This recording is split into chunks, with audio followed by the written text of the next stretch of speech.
우리에게 주시는 하나님의 말씀은 요한복음 2장 8절에서 10절까지 말씀입니다. 이제는 떠서 연회장에게 갖다 주라 하시매 갖다 주었더니 연회장은 물로 된 포도주를 맛보고도 어디서 났는지 알지 못하되 물도온 하인들은 알더라.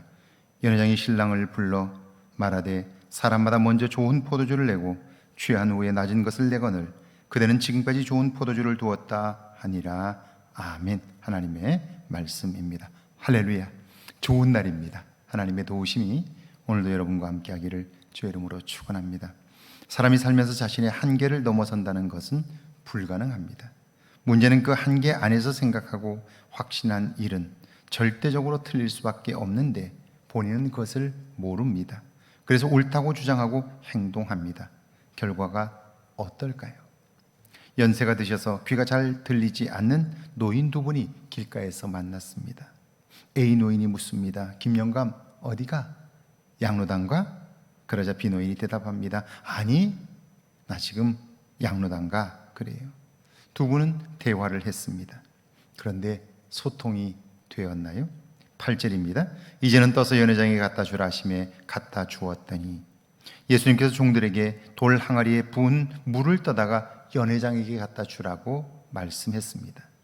내가 물을 떠왔고 지금은 물이 필요한 것이 아니라 포도주가 필요한데 물을 떠다 주라고 하면 떠다 줄 사람이 몇이나 있을까요? 그랬다가 왜 물을 가져왔느냐고 물으면 뭐라고 대답할까요? 시키지도 않은 일을 했다고 그렇게 할 일이 없냐고 야단 맞을 것이 뻔한데 그 일을 행할 사람이 있을까요? 그런데 그들은 그대로 행했습니다. 왜냐하면 너에게 무슨 말씀을 하시든지 그대로 하라는 말은 내 생각과 판단이 아니라 그분의 말씀대로 행하라는 뜻이기 때문이지요. 신앙이란 한계를 가진 내 생각과 뜻이 아니라 구원자이신 예수님의 말씀대로 사는 삶을 훈련하는 거죠. 9절입니다. 연회장은 물로 된 포도주를 맛보고도 어디서 났는지 알지 못하되 물도온 하인들은 알더라. 연회장이 신랑을 불러 종들이 연회장에게 물을 떠다 주려고 가지고 가는 도중에 물이 포도주로 변했습니다.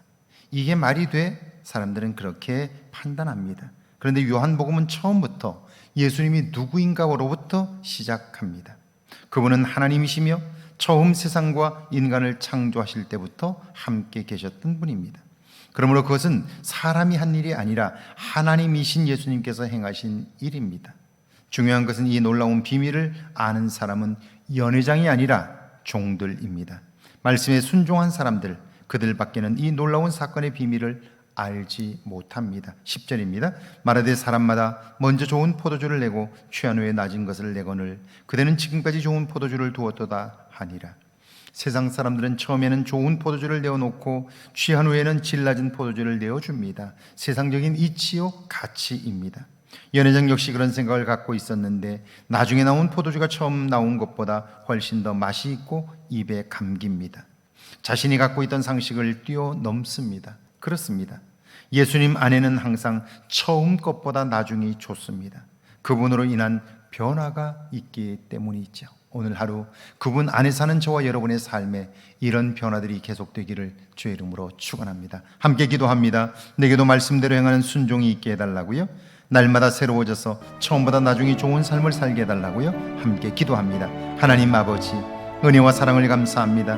내게도 말씀대로 행하는 순종함이 있게 하옵소서. 날마다 새로워져서 처음보다 나중에 좋은 아름다운 삶을 살게 하옵소서.